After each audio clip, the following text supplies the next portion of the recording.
Well, we had an eviction notice 24 hours ago from the council, and rather than have the police come along and destroy all our stuff, we're deciding to make a more sustainable move and choose to move somewhere else and hold on to all the equipment that we've built up. Now we're going to have a general assembly at 6 p.m. today and decide where the next location is. There's many locations that are on the cards and a lot more public than this too, so we're looking forward to the move. I think what's really good here is that there's been a lot of public attention out there with the mainstream media, but it seems to me like they're only giving one side of the actual story and focusing on stupid things like there's problems like with the grass, yes. And they're not actually focusing on the reasons why the occupiers are here. It doesn't really matter what we say, they tend to edit and find these little clips that they can then view that really don't sum up at all what we're about and what we're actually trying to highlight. But that will come in time. We're not going anywhere. This is really just binding the community even more.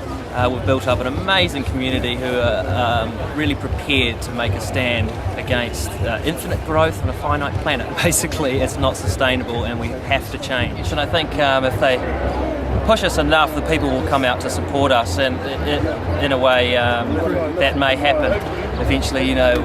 The system will show itself and people will realise that they're living under totalitarian rule, which we are. And so at some point this may happen, but for now we're choosing to sustain ourselves and move on to another location.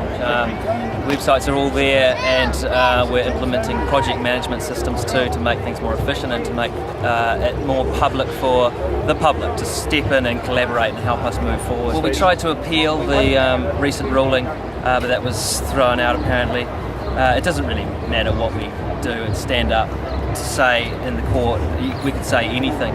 But, they make the rules up as they go along. That's the system. It's very much a human immune response to act now before it's too late. It's quite clear that the environmental, energy and financial issue on the planet is coming to a climactic point where it's going to start causing such a lot of biosocial pressure for everybody. It doesn't matter who you are, and so people have to start thinking about their future and the future of their children.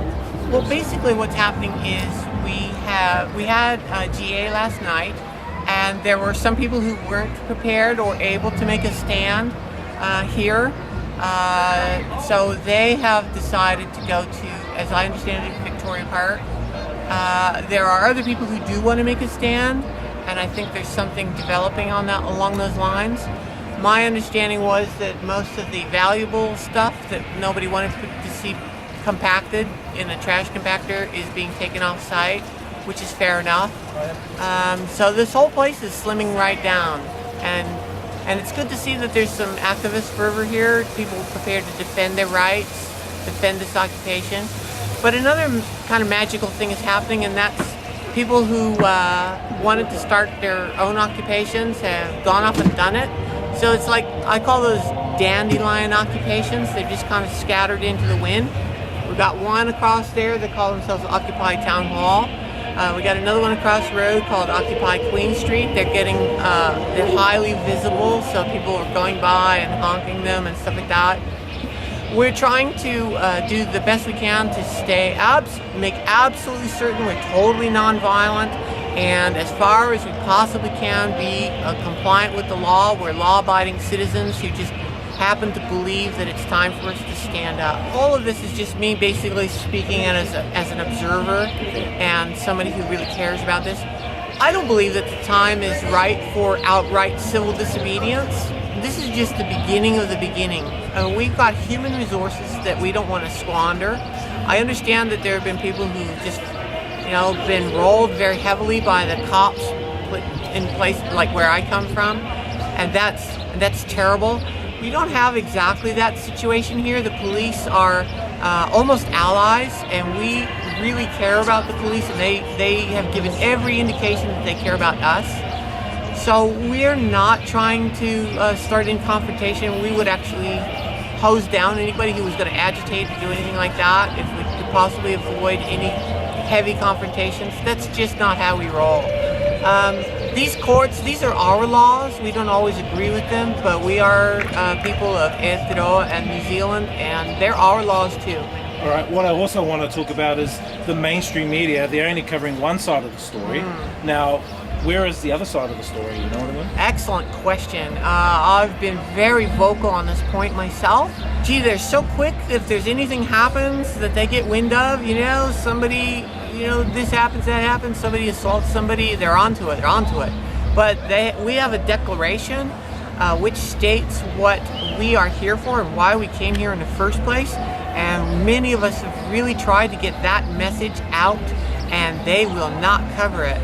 And it's like, it's like a hot potato. You hand it to them, and it's like it burns them. They don't want to get anywhere near it because it's righteous. Listen, this is our country. We love this country. I wasn't born here, but in fighting for the rights of New Zealanders, I feel myself becoming a New Zealander in ways that I never thought would ever happen. I love the Maori people. I've always loved the Maori people. Even before I ever came here, I thought they were terrific.